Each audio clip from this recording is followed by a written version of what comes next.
Hello दोस्तों, CA final एससीएमपी नवंबर 22 का paper आ चुका है और अब मैं बताने जा रहा हूं आपको कि इस पेपर का स्टेटस क्या था, रेटिंग क्या था, ये हार्ड था कि इजी था कि एवरेज था। तो पूरा वीडियो को ध्यान से सुने और वो हर बच्चा देखे जो एग्जाम दिया या देने वाला है, तो आपको पता चलेगा पेपर किस तरह का आ रहा है। ऑफ लेट आप देखना जो भी एग्जाम है उसमें अभी जितने भी क्वेश्चंस आए वो सब कंसेप्चुअल ज्यादा आते हैं, मतलब कुछ कुछ उसमें कंसेप्चुअल एलिमेंट ऐड कर देता है, चाहे वो एसएफएम हो चाहे वो लॉ हो।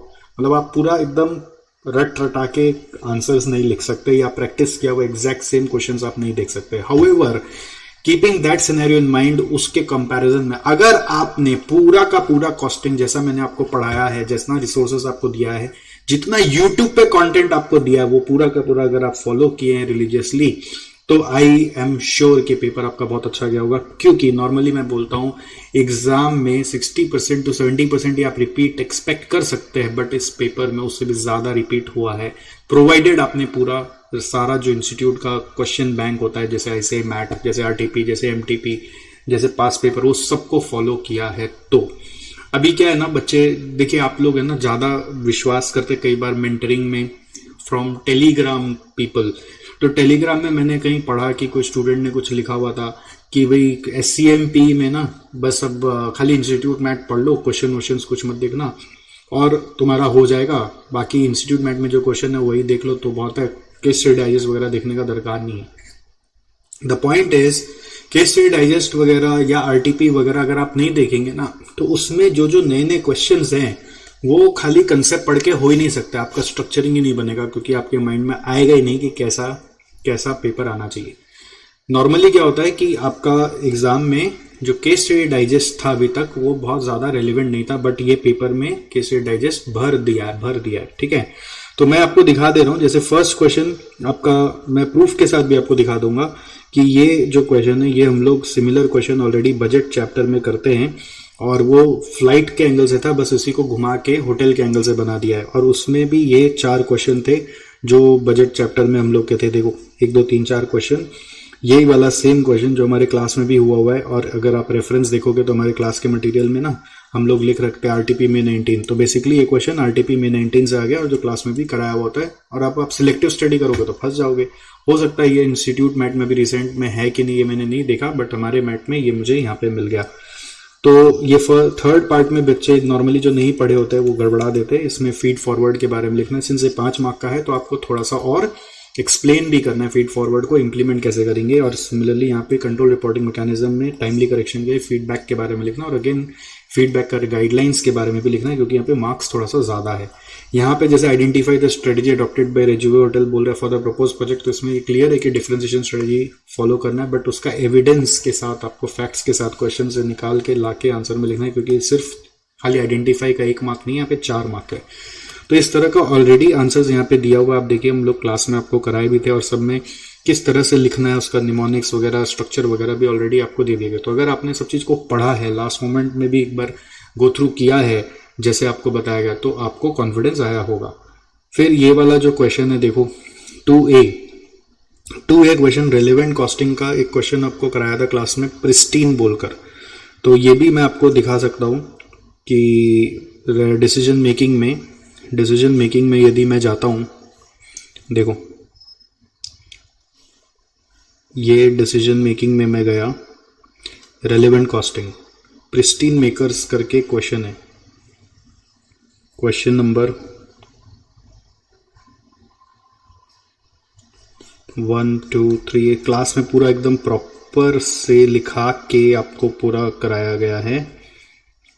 तो वही वाला क्वेश्चन का एक वर्जन आपके सामने आ गया। तो ये देखिए प्रिस्टीन मेकर्स, बस फिगर्स चेंज्ड है। यहाँ पे वही local hotel approach pristine makers, तो यहाँ पर वैसे ये local hotel approach global bakery, ठीक है। तो वहां पर किसको लेकर था, लॉन्ड्री सर्विस को लेकर था, ये बेकरी को लेकर आ गया। कैन यू सी, तो ये कहाँ से लिया हुआ है, केस स्टडी डाइजेस्ट से लिया हुआ है। तो अब केस स्टडी डाइजेस्ट नहीं पढ़ोगे क्या, तो फिर इतना मेहनत क्यों कि यूट्यूब में सारा वीडियो आपको डाल के दिए, हजारों बच्चे देखते हैं, आप नहीं देखोगे तो कैसे होगा। तो देखो सेम क्वेश्चन आ गया, बस फिगर्स चेंज है, राइट। तो इसमें comment on the suitability of special order, whether special order should be accepted on rush basis, special order doesn't deal with excess supply और डिमांड, एनालाइज। तो ये एक इंपॉर्टेंट पार्ट था, जिसको नहीं पढ़ा हो तो आप अपने नॉर्मल वे में लिख ही नहीं सकते। तो ये आपको क्लास में आराम से कराया हुआ है, ठीक है। तो इसका आंसर क्या लिखना है, अगर आप ये नहीं लिखोगे तो आपको मार्क्स नहीं मिलेगा। आप अपना मन से कुछ भी लिखाइए, you will not get marks. The point is, if the institute has given you certain answer then you have to write that answer. तो दिस इज इंपॉर्टेंट। तो इसका आंसर आप देख लीजिएगा, मैंने आपको रेफरेंस बता दिया है। फिर ये देखो एक ब्यूटी प्रोडक्ट का क्वेश्चन है। ये ब्यूटी प्रोडक्ट को लेकर नहीं है एक्चुअली, ये इस तरह का सिमिलर क्वेश्चन बजटरी कंट्रोल में हम लोग का किया हुआ है, रियल पेट्रोलियम के नाम से। Type of control system proposed और एक type of existing control system में वही फीडबैक और फीड फॉरवर्ड के बारे में लिखना है। इस क्वेश्चन को तो आप पहचान ही गए होंगे। तो रियल पेट्रोलियम वाला क्वेश्चन है जो बहुत आसान भी लगता है आपको, ठीक है। ये वाला क्वेश्चन है बहुत इजी वाला, वो कैन को लेकर था और यहाँ पे कोई कंटेनर को लेकर बना दिया है। तो just repeat of the things that we have done. Then ये वाला जो क्वेश्चन है देखो, ये जीआईटी प्रोडक्शन सिस्टम का क्वेश्चन है। ऐसा 2 क्वेश्चन आप लोग को कराते हैं कम से कम। इसमें आपको याद होगा ओवर टाइम करना है कि नहीं करना है, उसको लेकर होता था। तो ये आपका क्वेश्चन नंबर 6 क्लास में कराया हुआ है और सिमिलर क्वेश्चन आपका किया हुआ, और मुझे लगता है पहचान ही गए होंगे। बट फिर भी इसमें जैसे ये 2 चीज मुझे लगा कि आप लोगों का ये पहले नहीं किया हुआ, ये आपको कंसेप्चुअली अपना आंसर में लिखना था कि जेआईटी और यूक्यू में डिफरेंस क्या है, कैनबन और मशीन सेल्स क्रिटिकल एलिमेंट्स क्यों है जेआईटी इन्वेंटरी सिस्टम के, क्योंकि उससे डब्ल्यूआईपी इन्वेंटरी रिड्यूस हो जाता है। उसी को कैनबन और मशीन सेल को थोड़ा सा एक्सप्लेन करते हुए लिखना पड़ेगा। और ईओक्यू और जस्ट इन टाइम में डिफरेंस क्या है, ईओक्यू में फिक्स क्वांटिटी पर ऑर्डर हम लोग पीरियोडिकली ऑर्डर करते रहते हैं, बट जेआईटी में जैसा हमारा डिमांड होता है उसके हिसाब से ही ऑर्डर किया करते हैं। और ये 4 एरियाज ये भी आपके इंस्टीट्यूट मैट में आपको मिल जाएगा कि waste cost, material handling cost, defect cost, और 4 एरियाज में एक और आप बोल सकते हो कि लेबर कॉस्ट, ये आपके रिड्यूस हो सकते हैं। तो इसमें स्टेट ही करना है। तो I think this is possible to answer, और आपने सही लिखा होगा। फिर ये वाला क्वेश्चन खाली मेरे को मिला नहीं, मैं ज़्यादा खोजा नहीं टाइम लगाकर, हो सकता है ये भी हो, बट सिमिलर क्वेश्चन ऐसे पढ़ा सा फील तो आ रहा है, कहाँ पढ़ा हूँ ये याद नहीं आ रहा। बट इसमें लीन मैनेजमेंट के बारे में लिखना है, और लीन मैनेजमेंट क्या ये वर्कशॉप अटेंड करके आए हैं, has learned about the lean management techniques, और अपने कुछ प्रॉब्लम्स के बारे में बता रहे हैं। उस प्रॉब्लम को एड्रेस करना और उसका पॉसिबल सॉल्यूशंस आपको लिखना है। तो मुझे लगता है हाँ चलो, ये एक 5 मार्क का क्वेश्चन है जो नया रहा होगा, जो आपको लगा होगा कि हाँ चलो कैसे करेंगे एग्जाम में, तो उसको स्किप भी मार दो, कोई खास फर्क नहीं पड़ रहा। बट आगे बढ़ेंगे हम लोग। कभी कोई नया चीज़ आता है ना तो उसके ऊपर टाइम नहीं लगाने जाते हम लोग, उसको लास्ट के लिए डेफर कर देते हैं। फिर नेक्स्ट क्वेश्चन आ रहा है ये बियॉन्ड बजटिंग का, ये पहले भी आ चुका है, एडवांटेजेस एंड बेनिफिट्स, ठीक है। और फिर suitability of beyond budgeting in the company, automobile company है, ऑटोमोबाइल कंपनी के लिए आया था, बट ये वाला मोबाइल मैन्युफैक्चरिंग डाल दिया। देखो ऑटो वर्ड हटा दिया, मोबाइल मैन्युफैक्चरिंग के लिए अब पूछ रहा है। तो आपको ये सिमिलर क्वेश्चन ऑलरेडी पहले कराया हुआ है, बस पहले ऑटोमोबाइल के लिए कराया हुआ था और अभी मोबाइल के लिए है। तो इस चीज़ का ध्यान रखना है, एप्लीकेबल है डेफिनेटली। कोई मोबाइल में बहुत ज़्यादा चेंजेस आते रहते हैं, मोबाइल वर्ल्ड हर समय नया नया चीज़ लाने पे ही चलता है, तो अप्लाई तो होगा। तो ये ऑटोमोबाइल के हिसाब से बताया हुआ था, बस उसको मोबाइल कर दिया इन लोगों ने। ओके, तो ये सेम क्वेश्चन आपको क्वेश्चन नंबर 10 बजटरी कंट्रोल में अगेन मिल जाएगा। तो बजटरी कंट्रोल से एकदम छाप के क्वेश्चन आ गया इस बार, कि भाई 3 क्वेश्चन, जैसे बजटरी कंट्रोल मतलब कितना ही इंपॉर्टेंट चैप्टर हो गया आप, ठीक है। तो इसमें ये भी एक समझ में आता है कि जिस क्वेश्चन से ना, जिस चैप्टर से कई बार क्वेश्चन आए ही नहीं, उस चैप्टर से क्वेश्चन इतने सारे आ जाते हैं अचानक से कि यू कांट इमेजिन। तो you can't leave anything, that's the beauty of this examination. फिर ये वाला क्वेश्चन देखो, ये ट्रांसफर प्राइसिंग का है, ये भी एक रिपीट क्वेश्चन है, क्वेश्चन 14 ऑफ आरटीपी नवंबर 19। अगर आप आरटीपी कर रहे हैं तो आप देखिए आरटीपी का कितना अच्छा ट्रेंड है। हर बार इसलिए आरटीपीज का वीडियोस डाल देता हूँ कि आप कर लो कर लो कर लो कर लो कर लो, लेकिन लास्ट मोमेंट तक आपका निग्लिजेंसी रह जाता है। बट खैर आप किए होंगे तो आपके क्वेश्चन आ ही गया होगा। आरटीपी एक मई 19 का भी था, एक नवंबर 19 का भी आपको दिखा दिया। ये ट्रांसफर प्राइसिंग का सेम क्वेश्चन है, जस्ट इसमें ये वाला मुझे लगा कि एक एक्स्ट्रा में डाल दिया है कि आपको अपने मन से लिखना है। बट ये ऐसा नहीं कि एकदम भी नहीं लिखने लायक है, क्योंकि ये सब आपको ऑलरेडी पढ़ा हुआ होता है, ठीक है। फिर 5A का ये क्वेश्चन 2 ऑफ क्लास, ये आपका थ्रूपुट का क्वेश्चन है, थ्रूपुट या थ्योरी ऑफ कांस्टेंट का, और ये भी आपको क्लास में कराया हुआ है। अगर आप बोलेंगे तो प्रूफ के साथ दिखा देंगे। अगेन प्रॉब्लम क्या है ना, वही केस स्टडी डाइजेस्ट का क्वेश्चन है। अब केस स्टडी डाइजेस्ट को आप निगलेक्ट करके जाओगे तो क्या होगा। मैंने कभी नहीं बोला कि देखो अब कभी एग्जाम में आया नहीं है तो इसको मत करो। अब लास्ट मोमेंट पे भी मेरे से 3-4 दिन पहले एक लड़का फ़ोन करके पूछा कि सर मैं क्या करूं। मैं बोला अब 3-4 दिन में तू क्या कर लेगा, जितना है उतना कर ले, अब क्या करेगा। देखो ये अजंता डिजिटल सॉल्यूशन वाला क्वेश्चन है, फिगर्स चेंज होके सेम क्वेश्चन आ गया है। ये सारा का सारा क्लास में पूरा लिखा के एकदम बढ़िया से प्यार से मोहब्बत से सब कुछ समझा के बताया हुआ है, वही चीज़ एग्ज़ाम में आया है। ठीक है, तो ये 5A भी आ गया। फिर उसके बाद देखो ये क्वेश्चन 3, ये आपका बिल्डिंग ब्लॉक मॉडल का, ये भी रिपीट क्वेश्चन है। हमारे बिल्डिंग ब्लॉक चैप्टर का क्वेश्चन को दिखाता हूँ आपको। ये देखो, ये भी एक रिपीट क्वेश्चन है। बिल्डिंग ब्लॉक मॉडल में अगर हम जाएंगे बिल्डिंग ब्लॉक मॉडल में, तो ये देखो यहाँ पर ये क्यों दिखा रहे सर हम लोग को, ये बताइए। तो आप क्या प्रूव करना चाहते हैं? ये देखो, ये बस सूप लिमिटेड को लेकर था एमटीपी अक्टूबर 20 में, और ये सारा का सारा सेम डेटा आपको दिया हुआ है, वैसे ही नोट्स लिख के दिए हुए हैं। ये सब समझा के प्रॉपर लिखाया हुआ है आपको एनालिसिस कैसे करना है। अगर आपको ये क्वेश्चन पढ़ा हुआ है तो आप जरूर कर पाएंगे। आप कंसेप्ट खाली करके जाएंगे ना और क्वेश्चन नहीं देके जाएंगे तो एग्जाम में स्ट्रक्चर ही नहीं मिलेगा आपको आंसर लिखने का। तो ये क्वेश्चन भी आपका बस ब्यूटी पार्लर से चेंज करके ये लोग सिनेमा हॉल का बना दिया। तो this is something knew that institute keeps doing and this is really good. और ये वाला रिपीट क्वेश्चन हो गया तो आराम से करा जा सकता है। नेक्स्ट क्वेश्चन नंबर 6A, देखो ये वाला क्वेश्चन 19 हम लोग एक क्लास में करे थे स्टैंडर्ड कॉस्टिंग का, जिसमें रिकॉन्सिलिएशन बनाना है। उसी के जैसा है, बस थोड़ा सा डेटा को और कहानी को चेंज कर दिया। जैसे फॉर एग्जांपल मैं आपको दिखाऊं, ये स्टैंडर्ड कॉस्टिंग में अपने चलते हैं। अगर स्टैंडर्ड कॉस्टिंग में क्वेश्चन नंबर 19 मैं ये इसलिए दिखाना चाह रहा हूँ कि मेरे मैट में ना एक खूबी है कि मैंने हर क्वेश्चन का ना बगल में रेफरेंस लिखा हुआ है। तो वो रेफरेंस आपको दिखाना चाह रहा हूँ कि देखो कहाँ कहाँ से क्वेश्चन आ जा रहे हैं, और वो सब आपको अपने क्लास में करके जाना पड़ेगा। अपनी पढ़ाई का पार्ट उसको बनाना पड़ेगा। यू कांट जस्ट से कि यार मैं तो बस खाली इतना सा कर ले रहा हूँ और कंसेप्ट पढ़ ले रहा हूँ। कंसेप्ट सब करे, क्वेश्चन करे ना कोई। जो क्वेश्चन भी ठीक से करे वो जरूर पास होए। अच्छा, ये वाला देखो, ये क्वेश्चन नंबर 1 जो एक्वाटिक फीड का ना, ये B1 B2 B3 ये आपने देखा हुआ होगा। फर्स्ट क्वेश्चन है हम लोग का मैट का, evaluate performance measurement system in AF। तो वो वाला क्वेश्चन आपका ये वाला है, ये 6B। बस उसका नाम चेंज हो गया है। क्वेश्चन 1 एक्वाटिक फीड वाला, ये एकदम नाम चेंज हो गया, फिगर्स चेंज हो गया और वही आंसर आया। ठीक है, तो ये स्टैंडर्ड कॉस्टिंग वाला हो गया। और जो मैं आपको दिखा रहा था एक और बजट रिकॉन्सिलिएशन रिपोर्ट वाला, which is quite similar to question number 19। तो वो रिकॉन्सिलिएशन स्टेटमेंट से कनेक्टेड है। उसका सिमिलर क्वेश्चन आपको किया हुआ मिलेगा, क्योंकि कहानी चेंज किया है, फैक्ट्स चेंज किया है। तो थोड़ा सा आपको अपने से कोशिश करेंगे तो हो जाएगा। ये कहाँ गया, देखो ये देखो, prepare budget reconciliation reports with suitable analysis. ये भी केस स्टडी डाइजेस्ट का, ये एमटीपी में भी पूछा था इन्होंने बाद में, जो हमने तो होमवर्क देके आपको करा दिया था। उसी तरह का क्वेश्चन है, बस फैक्ट्स एंड फिगर्स चेंज कर दिया, थोड़ा कहानी को इलोंगेट कर दिया। तो ये सिमिलर टू क्वेश्चन 19 है। करा हुआ होगा, अप्रोच पता होगा तो ये भी कर लोगे। तो अब आप खुद एनालिसिस कर लो कि क्या इस बार का पेपर था। तो 10 20 ये पूरा किया हुआ आया। ठीक है, फिर ये वाला भी आपका जो 10 मार्क का और 10 मार्क का है, ये भी पूरा किया हुआ आया। तो 5 6 तो पूरा फ्री का क्वेश्चन था।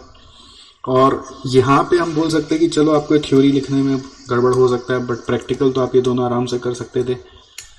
तो ये 5 मार्क एक एक्स्ट्रा हम मान लेते हैं, चलो थोड़ा सा कंजर्वेटिव, कि वो आपके रडार के बाहर आ गया, चलो आपने नहीं पढ़ा होगा, बट ये भी 5 मार्क काम का आया।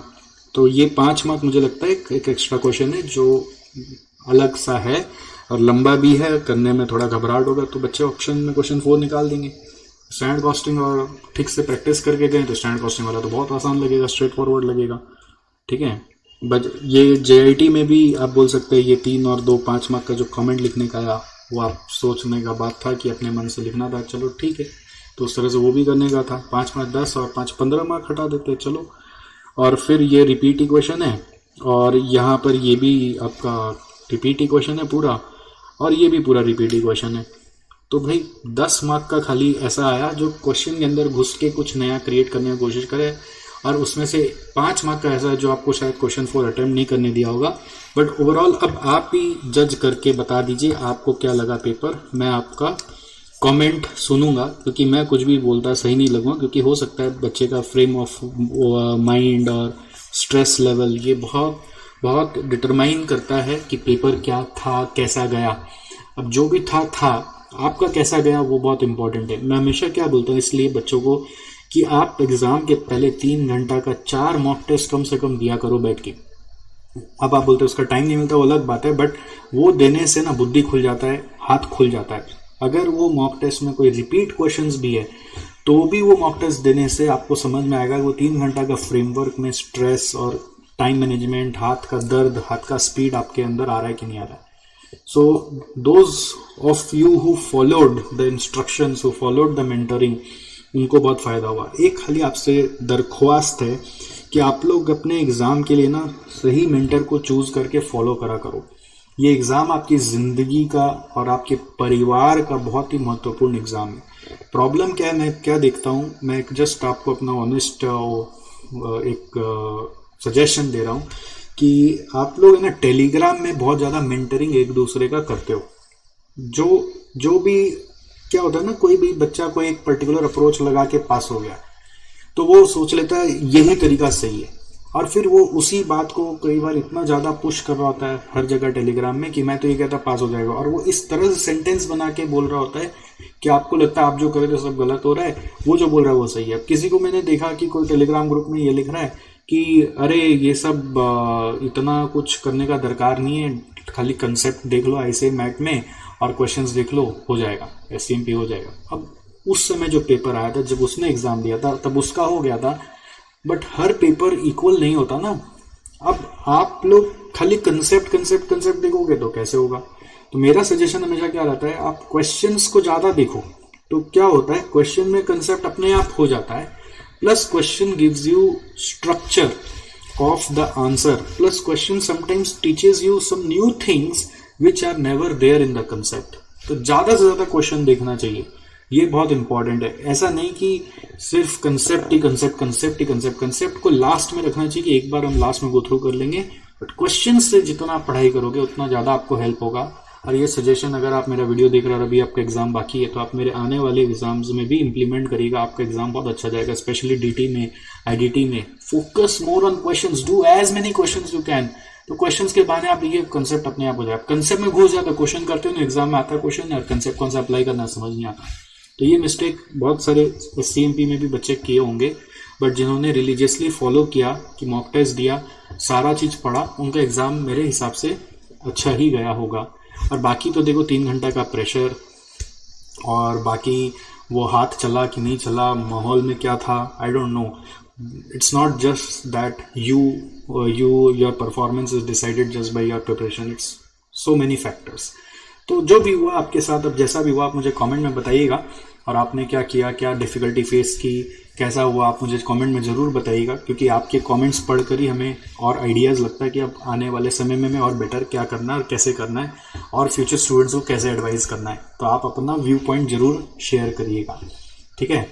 ये सारा का सारा जो भी हम लोग डिस्कस किए, मेरे मैट में था, ये रेफरेंस के लिए मैंने लिख लिया था अपने मैट से, बट ये सारा का वीडियोस हमारे यूट्यूब चैनल पे, एक अलग चैनल बना रखा है हमने सतीश जलान नाम से, सब में अवेलेबल। आप सर्च तो करो, और सब वीडियो टाइम स्टैम्प के साथ। आप आरटीपी May 19 सर्च तो करो, आरटीपी November 20 सर्च तो करो, आरटीपी May 20 सर्च तो करो, देखो सब आपको मिल जाएगा। अगर वो एग्जिस्ट कर रहा है तो सब मिल जाता है। विद इन सम टाइम ही हम लोग पूरा प्रॉपर नया क्वेश्चंस को डाल देते हैं। सारे का सप्लीमेंट्स भी टेलीग्राम चैनल पे, वेबसाइट पे दे देते हैं, जिससे स्टूडेंट्स का भला हो। और सारा का सारा कंसेप्ट्स जो भी आप कभी सर्च करोगे सब हमारे यूट्यूब पे भी मिल जाएगा। तो क्वेश्चन में भी क्या नया है वो भी मिल जाएगा, केस स्टडी डाइजेस्ट भी सब यूट्यूब में मिल जाएगा। आप क्लासेस लो नहीं लो बात का चीज है, लेकिन पूरा करो। मैं ये नहीं बोल रहा कि आप हमारे यहाँ पढ़ो, मैं बोल रहा हूँ पूरा करो, हर समय पूरा पढ़ो। रिसोर्सेज बहुत अवेलेबल, आप हमारे यूट्यूब पे जाके तो देखो। एक बच्चा मुझे हरियाणा से मिलने आया, दिल्ली में गया हुआ था, हरियाणा से चला के दिल्ली में मिलना है, ये पूछेंगे सर आपने सारा कंटेंट यूट्यूब में क्यों डाला, फिर आपकी क्लास कौन लेगा। बट पॉइंट इज, मेरा ऑब्जेक्टिव ये नहीं कि मैं क्लास में आपको बैठाऊं, मेरा ऑब्जेक्टिव है कि आपका हेल्प करूं, ज्यादा से ज्यादा आपको स्कोर दिलवाऊं, आपका सीए, आपका डिग्री आना चाहिए आपके परिवार के पास, आपके पास पूरा यूट्यूब में मिल जाएगा। आप खोजो तो सही, आप देखो तो सही, बट पूरा करने का एजेंडा में डालो तो सही। और अब आने वाला एग्जाम के लिए क्वेश्चन को प्राइम बनाओ, सॉल्यूशंस अपने आप क्वेश्चन के थ्रू कनेक्ट करो, अटेम्प्ट करके कनेक्ट करो, और कंसेप्ट उसके माध्यम से काफी सारे हो जाएंगे। इलस्ट्रेशंस करो, एग्जाम्पल्स करो, क्वेश्चंस करो, उससे अपने आप कंसेप्ट कवर हो जाएंगे, अपने आप रिकॉल हो जाएगा। और लास्ट में खाली एग्जाम डे बिफोर बैठ के एक बार कंसेप्ट्स का रोटेशन कर लेना, that is your way of preparation for upcoming exam. All the best and फिर मिलेंगे हम लोग. Bye bye, see you soon.